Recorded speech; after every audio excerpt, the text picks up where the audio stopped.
দর্শক সময় সংলাপে স্বাগত জানাচ্ছি। আমি তুষার আব্দুল। সময় সংলাপে আজ আমার সঙ্গে আছেন শিক্ষক ও গবেষক শামীম রেজা। সঙ্গে আপনাকে স্বাগত সময় সংলাপে।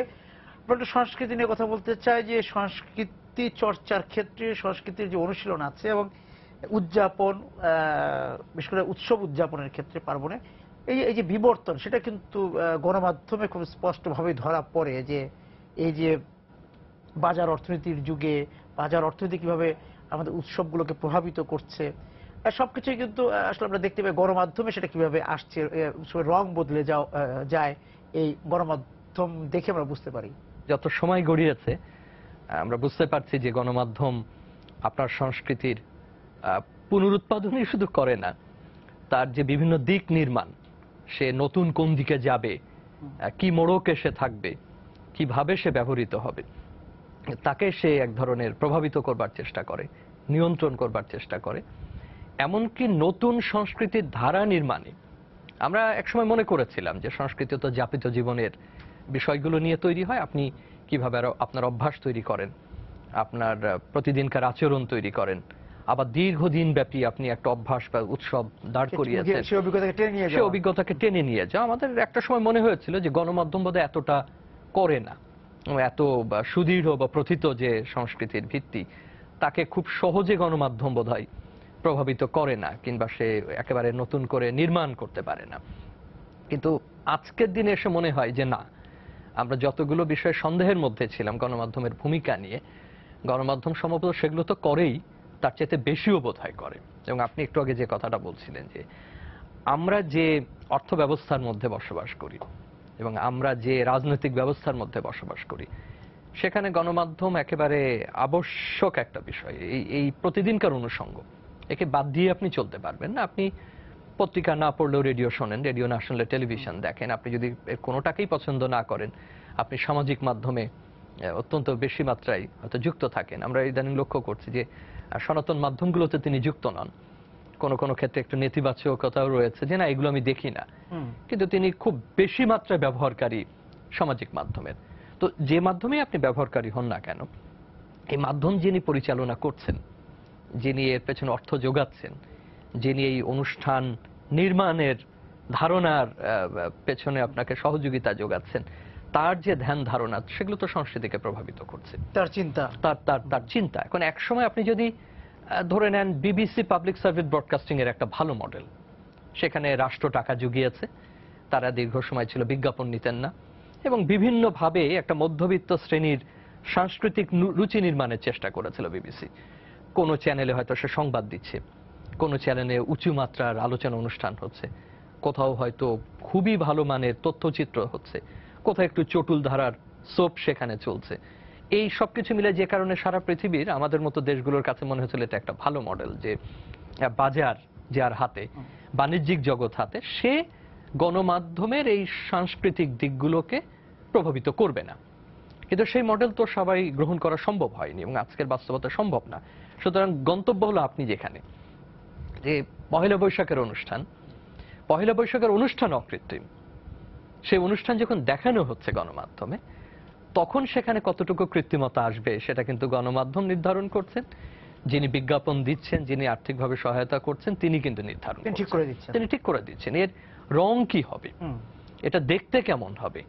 এমনকি পান্তা ইলিশ যে আসলে আমাদের অংশ ছিল না, আমরা নগরে তৈরি করেছিলাম, করতেই পারে। আপনি যে আজকে বটমূলে যে অনুষ্ঠান করেন, সে অনুষ্ঠান একটা সেকুলার নববর্ষের উদযাপন আপনি তৈরি করেছেন, অনেক দশক পরে সেটা দাঁড়িয়ে গেছে, প্রায় 50 বছর হতে যাচ্ছে। এবং অনেকটা আপনি বলতে পারেন একটা সাংস্কৃতিক মডেলের মতো এই মডেলটা বিভিন্ন জায়গায় অনুশীলিত হয়। হয়তো গ্রামের মেলা এইভাবে হয় না, এইভাবে হয়তো আপনি নতুন বছরকে আবাহন করেন না, তার আবাহনের রীতি কিন্তু আলাদা, তার উদযাপনের রীতি আলাদা। আপনি যে মেলা নগরে বসান, সেইভাবে হয়তো গ্রামের মেলা হয় না, কিন্তু সবকিছু তো রূপান্তর হবে, সংযোজন বিয়োজন হবে, এবং আপনি রাষ্ট্রের সঙ্গে সঙ্গতি রেখে, আপনার ভাষার সঙ্গে সঙ্গতি রেখে, আপনার আচরণের সঙ্গে সঙ্গতি রেখে আপনি একটা নগরে সেকুলার একটা উৎসবের রীতি তৈরি করেছিলেন। সেই রীতি যখন গণমাধ্যম নিচ্ছে, সে কিন্তু আর একবার করে নির্মাণ করছে তাকে। এবং এখন দেখবেন রংটা কি হলুদ হবে না, রংটা কি লাল হবে, আমি কি জামা পরবো, কি জুতা পরবো, কি ধরনের আমি পোশাক পরবো, ওই দিন আমি কি খাবো, আমি কোথায় যাব, তার অনেক কিছুই কিন্তু গণমাধ্যম আপনাকে শেখাবার চেষ্টা করছে। বলবার চেষ্টা করছে। এখন সে তো বলবে না যে আমি তোমাকে প্রভাবিত করতে চাইছি। উদযাপনের ফর্দ কি হবে সেটা সে মোটামুটি উদযাপনের ফর্দ, এই আপনি অসাধারণ একটা শব্দ বলেছেন যে উদযাপনের ফর্দ সে দিয়ে দিচ্ছে যে এই তোমার খাবার তালিকায় থাকবে, এই তোমার পরিধেয় বিষয় থাকবে, এইভাবে তুমি নকশা করবে, এইভাবে তোমার বিষয়টি উদযাপন হবে। এখন প্ররোচনা দেওয়া, এক ধরনের প্ররোচনা দেওয়া, এবং তার পেছনে তো উদ্দেশ্য তার আছে, উদ্দেশ্য আছে। এখন আপনি যদি বলেন যে টেলিকমিউনিকেশনসের যারা বিপুল পরিমাণে বিজ্ঞাপন দিয়ে থাকেন, বাণিজ্যিক প্রতিষ্ঠানে যারা দিয়ে থাকেন, বস্ত্র যারা বিক্রি করেন, বিভিন্ন নকশাদার বিষয়, আমরাও সবাই ফ্যাশন পছন্দ করি, এরা সবাই সম্মিলিতভাবে অথবা যে যার ক্ষেত্রে যদি আপনি বলেন সাংঘাতিকভাবে গণমাধ্যমকে ব্যবহার করছেন সংস্কৃতির এই উদযাপনগুলোকে প্রভাবিত করবার জন্য। আর উদযাপনকে যখনই প্রভাবিত করা যায় তার সঙ্গে বাণিজ্য যুক্ত হয়। থেকে আমরা যে কতটা সরে আসি, আপনি যেমন যে আপনি বলছিলেন যে মানে আমাদের যে আমরা বটমূলের যে আমাদের যে 50 বছর হচ্ছে আমাদের মঙ্গল শোভাযাত্রা যোগ হয়েছে, সেগুলো কিন্তু ধীরে ধীরে এই যে গ্রামের যে মেলা, বটতলার মেলা, নদীর পাড়ের মেলা, সেই মেলাকে প্রভাবিত করে আরেকটা নতুন যে রূপান্তর শব্দটা আপনি বলছিলেন, এক ধরনের রূপান্তরিত করেছে। সেখানে আবার কি বিক্রি হবে সেটাও কিন্তু নগর ঠিক করে দিচ্ছে, কারণ গ্রামের যে উপকরণগুলো ছিল সেগুলো কিন্তু নেই, সেটা খাবারেরও নেই, তৈজসেও নেই। মানে দোষটা পুরোপুরি গণমাধ্যমের উপরে চাপানো যাচ্ছে না।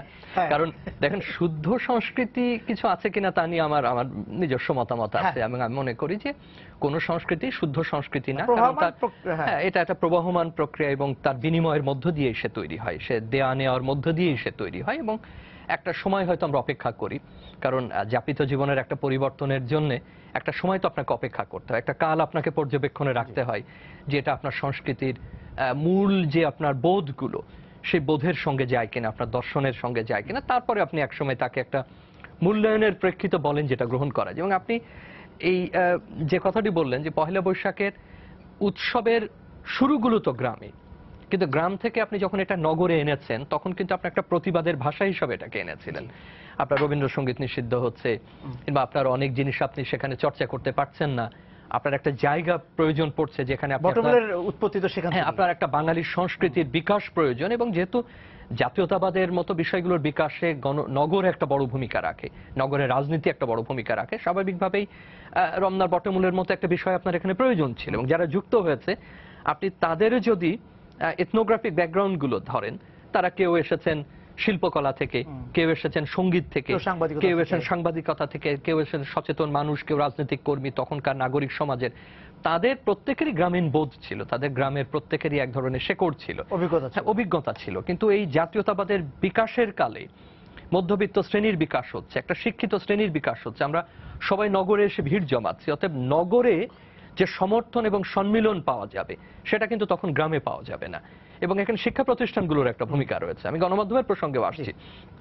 সেখানে আপনি এটা দাঁড় করালেন একটা সেকুলার উৎসব হিসাবে, এ কিন্তু রূপান্তর, এটা শেকড় থেকে আপনি টেনে নিয়ে আসছেন না, কিন্তু কালক্রমে যখন গণমাধ্যমের সঙ্গে যুক্ত হলো, হয়তো অনেক সময় লেগেছে গণমাধ্যম যুক্ত হতে, এই সরাসরি দেখবার সুযোগটাও তো আপনার শুরুতে ছিল না, এটা বলা চলে আপনাদের হাত দিয়েই হয়েছে যখন আপনারা তরুণরা শুরু করলেন এই টেলিভিশনগুলো বা এটা সরাসরি দেখানোর রীতিগুলো, তখন আবার কিন্তু কেন্দ্র থেকে প্রান্তে যাচ্ছে।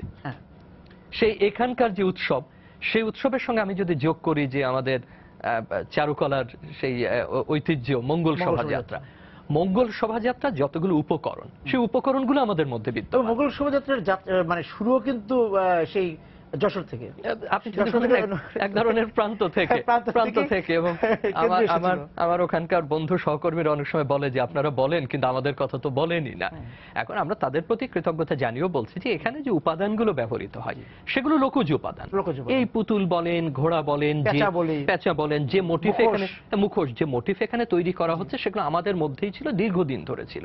কিন্তু এরকম একটা নগরে একটা নির্দিষ্ট জায়গায় একটা সময়ে সেটা নির্মাণ করে সেই নির্মাণকে অন্যের মধ্যে ছড়িয়ে দেওয়া, এটা কিন্তু তৈরি করা।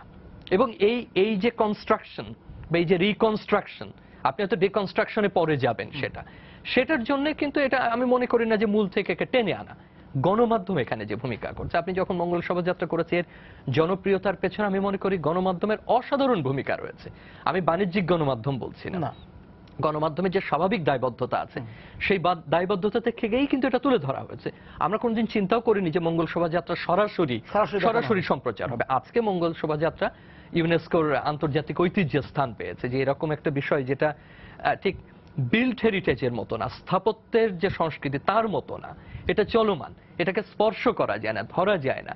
এই যে ট্যানজিবল ইনট্যানজিবলের মাঝের একটা অবস্থান, একটা মিছিল, একটা সংস্কৃতির একটা, আপনি বলা চলে যে আপনি তার প্রকাশ ঘটাচ্ছেন সেখানে, তার সঙ্গে শিল্পকলা আছে, তার সঙ্গে সংস্কৃতি আছে, তার সঙ্গে সঙ্গীত আছে, সেখানে গণমাধ্যম কিন্তু তার দায়বদ্ধতা থেকে যুক্ত হয়েছে। এখন যে আলোচনা শুরুতে করছিলাম, এই দায়বদ্ধতার পাশাপাশি তো বাণিজ্যিক একটা আগ্রহ তো থাকবেই, সমাজের তো থাকবেই, একটা গোষ্ঠীর থাকবেই।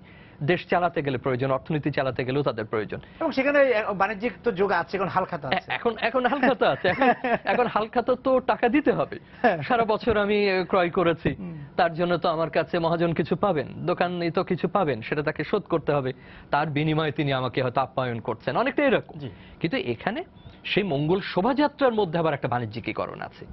সেটা কিন্তু আমি কেবলমাত্র ঢাকার ক্ষেত্রে বলছি না, আমি সামগ্রিকভাবে বলছি যে হয়তো ওইটা তৈরির জন্য যে খরচ দরকার, সেই খরচটা হয়তো গণমাধ্যমের বিজ্ঞাপনদাতা যোগাচ্ছেন, কিংবা তিনি যেটা দেখতে চাইছেন সেইভাবে হয়তো তিনি তাকে দেখাচ্ছেন। বারবার আমার ঠোঁটের কাছে এসে, আমি ম্যানিপুলেট করার শব্দটা ব্যবহার করতে চাইছি না, এটা ব্যবহার করে বিভিন্ন ভাবেই তাকে করা যায়। কিন্তু এই যে আমাদের যে মূল যে সংস্কৃতি বা আমাদের যে অভ্যাস শব্দটা বলছিলাম আমরা, আমাদের যাপিত জীবন, তার সঙ্গে কিন্তু গণমাধ্যম আবার কিন্তু সংস্কৃতি আমদানি করেও নিয়ে আসে। এই যে আমাদের যে একদম বিয়ের অনুষ্ঠান, আমাদের এই যে বিভিন্ন পার্বণ, সেখানে কিন্তু আবার এই যে আমাদের গণমাধ্যম যেই বলছিলাম যে আমাদের এই গণমাধ্যম যে একটা বাহন হিসাবে বাইরে থেকে যে সংস্কৃতির অনুষঙ্গ উপসর্গগুলি নিয়ে আসে, এসে কিন্তু আবার আমাদের যে অভ্যাস, পার্বণের উদযাপন করার অভ্যাস, তার সঙ্গে কিন্তু সেই আচরণে কিন্তু কিছু যোগ করে বা বিয়োজন করে। একেবারে অস্বীকার করবার কোনো উপায় নেই। আপনি পুরো জিনিসটা, আমরা যেখানে ছিলাম, সংস্কৃতিকে আপনি উদযাপনগুলো কিন্তু নির্মাণ করেন, কোনো না কোনো সময় ইতিহাসের একটা অবস্থানে সেগুলো নির্মিত হয়। আমরা যে প্রকৃতি কোনোদিন দেখিনি তা তো না। তাহলে রবীন্দ্রনাথ প্রতিটা প্রকৃতি উদযাপন কেন শুরু করলেন? তিনি বর্ষাকে কেন নতুন করে উদযাপন করছেন? বসন্তকে কেন নতুন করে উদযাপন শুরু করলেন? আমাদের ওয়াহিদুল হক যখন বেঁচে ছিলেন, তিনি প্রায়শই এটা বলবার চেষ্টা করতেন যে ভালো জিনিস দীর্ঘদিন দেখতে হয়, দেখতে দেখতে দেখতে তারপরে দেখার একটা চোখ তৈরি হয়, তাই না? বোধের একটা জায়গা তৈরি হয়। উদযাপনের ব্যাপারগুলো তাই। অনেক দিন ধরেই তো দেখছি, বর্ষা তো নতুন নামে না পৃথিবীতে, বসন্ত তো নতুন আসে না, শরৎ তো নতুন না, কিন্তু আজকে কেন বকুলতলায় চারুকলা আপনি আবার সেই তাকে নতুন করে উদযাপন করেন, নতুন করে তাকে কেন আহ্বান করেন, নতুন করে তাকে কেন স্মরণ করেন?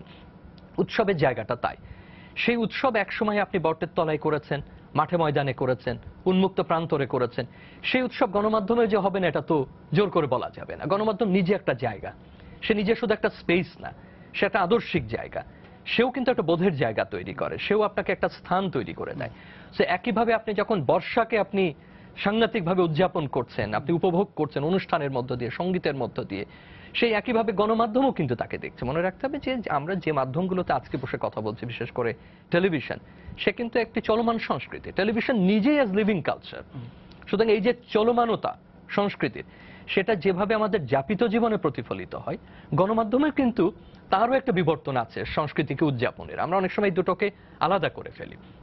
এটার একটা বড় কারণ হয়তো হবে যে গণমাধ্যমগুলো আমাদের সাধারণ মানুষের কাছে এটা ব্যবহার উপযোগী হয়ে উঠতে সময় লেগেছে। এটা দামি জিনিসের জন্য অর্থের প্রয়োজন ছিল, বিদ্যুতের প্রয়োজন ছিল, চাইলে আমরা যেতে পারিনি। কিন্তু একটু স্মরণ করিয়ে দেওয়া ভালো যে রেডিও যখন পশ্চিমে গেছে, রেডিও কিন্তু সংস্কৃতির অংশে পরিণত হয়েছে।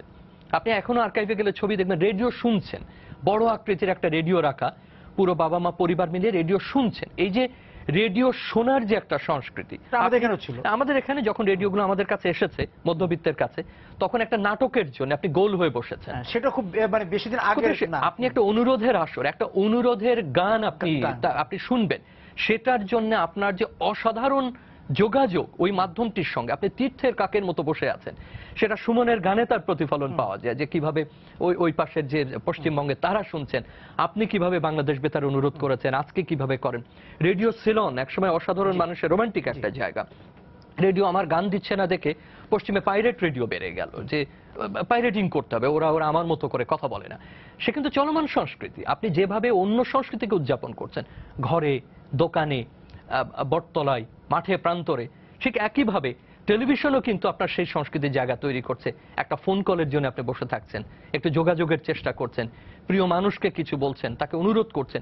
একই রকম টেলিভিশনের ক্ষেত্রে ঘটেছে। টেলিভিশন যে দেখছেন, আপনি বুধ হয়ে একসময় যখন একটা চ্যানেল ছিল, আপনি একটা সপ্তাহে নাটক দেখছেন বা একটা পাক্ষিক নাটক দেখছেন। কোথাও কেউ নাই, যখন হুমায়ুন আহমেদের চলছে তখন রাস্তা ফাঁকা হয়ে যাচ্ছে, মহানগরীতে মানুষ নাই, রাস্তায় জনমানুষহীন মনে হচ্ছে যে সে একটা নাটকের জন্য বাকের ভাইয়ের কি হবে। এই যে একটা অসাধারণ জায়গা তৈরি করে গণমাধ্যম, এই যে যোগাযোগের স্থাপন করে, এই যে সম্পৃক্ত করে আপনাকে, সেটা কিন্তু আর একটা স্পেস, আর একটা মাত্রা, আর একটা জায়গা। এখন ওই মাঠের বা ওই বটতলার বা ঘাটের আলো বাতাস আবহাওয়ার সঙ্গে হয়তো স্টুডিওর আলো বাতাস আবহাওয়া মিলবে না, কিন্তু সে কিন্তু তার মতো করেও আবার একটা সাংস্কৃতিক জায়গা তৈরি করছে। এখন উদযাপনের যেটাই ছিলেন এবং তার সঙ্গে যে মূল থেকে আমরা সরে আসছি কিনা, আমি শুরুতেই কিন্তু বলেছি উদযাপন জিনিসটা তৈরি করতে হয়। এটা রবীন্দ্রনাথ তৈরি করেছেন, আমরা তৈরি করেছি, আরো অনেকে তৈরি করেছে। রক অ্যান্ড রোল যে সঙ্গীতগুলো হয় আপনি জানেন যে বিভিন্ন জায়গায়, সেটা গণমাধ্যমে দেখানোর আগেও হতো। এবং আমরা যখন উদযাপন করি এবং আরেকটি গোষ্ঠী আরেকটি সমাজও তো উদযাপন করে, সেখান থেকে কিন্তু এবং আমি যে কারণে বাইরের কথা বললাম যে আপনি যখন জাপানের কেউ যখন চেরি উৎসব উদযাপন করে বা উডস্টকে আপনার যখন সেই সঙ্গীতের সেখানে আসর বসে বা আমাদের এখানে যখন কিছু ঘটে, আপনি কিন্তু তখন আর এটাকে আটকে রাখতে পারেন না। এখন গণমাধ্যম ছাড়া তো একটা বাহন লাগবে, এটা আসবে কিভাবে?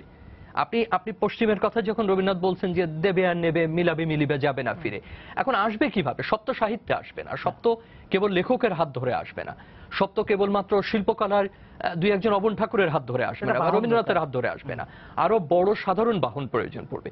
সেই বাহন গণমাধ্যম। সে স্বাভাবিকভাবে আপনার চোখ কান খুলে দিচ্ছে, আপনাকে দেখাচ্ছে যে মার্কিন সমাজে পুঁজিবাদী অর্থনীতির জীবনযাপন কেমন, তার সংস্কৃতি কেমন।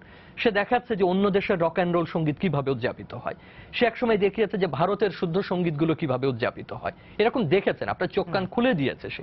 এরপর আপনি তো চেষ্টা করবেন, এটা তো খুব স্বাভাবিক। এবং আপনি এখন চেষ্টা করছেন যে কি করে আপনি ওরকম ভাবে একটা মঞ্চ স্থাপন করে সেখানে লোকজ উৎসব করতে পারেন, সেখানে ধ্রুপদী সঙ্গীতের উৎসব করতে পারেন, আপনি কিভাবে তাদের মতো করে শিল্পকলাকে উদযাপন করতে পারেন, লোকশিল্পকে আপনি উদযাপন করতে পারেন, আপনার সংস্কৃতির যেগুলো অস্পর্শযোগ্য, অনুধাবনযোগ্য যে সমস্ত রীতিগুলো আছে সেগুলোকে কি। এখানে আমি মনে করি যে গণমাধ্যম আমাদের যে ঐতিহ্যগত যে ধারণাগুলো ছিল তার সঙ্গে মিলেমিশে যায়। এবং এই যে বাহনের কথা আপনি বলছিলেন, গণমাধ্যম সেটা নেয়ার মধ্যে গ্রহণ এবং সেই জায়গা থেকে বাহন হিসাবে সামাজিক যোগাযোগ মাধ্যম আমরা যে গ্রহণ করছি, সামাজিক যোগাযোগ মাধ্যমে সংস্কৃতি কিন্তু আসছে, আমরা সংস্কৃতি দেখতে পাচ্ছি, বাইরের সংস্কৃতিকে দেখতে পাচ্ছি এবং এরই মধ্যে আমরা যুক্ত হয়ে যাচ্ছি, অনেকটা অজান্তেও যুক্ত হয়ে যাচ্ছি। তবে তার আগে আমার মনে হয় যে আগের দুই অংশে আপনার একটা কথা হয়তো সরাসরি আমি উত্তর দিইনি, যে আমরা মূল থেকে সরে যাচ্ছি। হ্যাঁ, আমার কাছে মনে হয় যে আমরা মূল থেকে সরছি না। আচ্ছা, কারণ মূলের উপাদানগুলো সবসময় একরকম থাকে না এবং মূলেরও রূপান্তর হয়। এটা অর্থনৈতিক কারণে রূপান্তর হয়, সামাজিক বিবর্তনের কারণে রূপান্তর হয়, আমাদের রাজনৈতিক বিশ্বাসের কারণে রূপান্তর হয়। সো মূলও যেখানে ক্রমাগত রূপান্তরিত হচ্ছে সেখানে আপনি কিন্তু পরিবর্তনশীল, সেখানে এভাবে বলা যাবে না যে আমি মূল থেকে সরে যাচ্ছি। কারণ মূলটা যদি বোধের জায়গা হয় তাহলে আপনি সেখান থেকে সরছেন কিনা সেই প্রশ্ন করা উচিত। কিন্তু বোধের তো একটা প্রকাশ লাগবে, সেটা ম্যাটেরিয়াল কালচারেও হতে পারে, এটা নন ম্যাটেরিয়াল কালচারেও হতে পারে। সেই জায়গায় হয়তো প্রশ্ন তোলা যেতে পারে যে আমি কতখানি স্থির থাকছি এবং কতখানি বস্তুগত দিকটা দেখে মাঝে মধ্যে একটু আমরা হতাশ হই। কিন্তু আপনি যদি বোধের জায়গায় থাকেন যে আপনার যে জায়গায় আপনি আত্মস্থ করছেন আপনার সংস্কৃতিকে, সংস্কৃতি উদযাপনকে, সেখান থেকে আপনি সরছেন কিনা। রূপান্তর কিন্তু সরে যাওয়া না, রূপান্তর এক অবস্থান থেকে আরেক অবস্থানে যাওয়া এবং গণমাধ্যমে কখনো কখনো এগিয়েও যাওয়া। এবং আপনি যে সামাজিক মাধ্যমের কথা আসছেন, যেটা একেবারে নতুন অভিজ্ঞতা আমাদের। আমরা গত 100 বছরের যে গণমাধ্যমকে নিয়ে সংস্কৃতির যে রূপান্তরগুলো লক্ষ্য করেছে, চলচ্চিত্রের ক্ষেত্রে যদি বলি, চলচ্চিত্র নিয়ে অনেক রকম মত ছিল, কিন্তু একসময় দেখেছি চলচ্চিত্র দেখতে যাওয়া প্রেক্ষাগৃহে এটাই কিন্তু আপনার জন্য সংস্কৃতির একটা অংশ হয়ে পরিণত হয়েছিল। আপনি কিন্তু তখন ওই প্রশ্ন করেননি যে আপনি মূল থেকে সরে যাচ্ছেন কিনা, বোধ থেকে সরে যাচ্ছেন কিনা। বিকালের বা সন্ধ্যার অবসর সময় আপনি কি কাঁথা সেলাই করবেন, না চা সিঙ্গাড়া খাবেন, নাকি সিনেমা হলে যাবেন। সিনেমা হলে যাওয়াটাই তখন সংস্কৃতির একটা অংশে পরিণত হয়েছে। রেডিওর কথা বলেছি আমরা, টেলিভিশনের কথা বলেছি, নাটক দেখতে যাওয়ার কথা বলেছি। একই রকম ভাবে সামাজিক মাধ্যম সে এমন একটা সময়ে এসে আমাদের কাছে উপস্থিত হয়েছে যেটা অন্য মাধ্যম থেকে তো আলাদা, তার কোনো সময় নেই, সে সময় এবং কালের ঊর্ধ্বে। আমরা যদি ওইভাবে চিন্তা করি, সে সময়কে কোলাপস করে দিয়েছে, তাই না? এবং তার কাছে ওই পূর্ব পশ্চিমের কোনো পার্থক্য নেই, দেশ বিদেশের কোনো পার্থক্য তার কাছে নেই।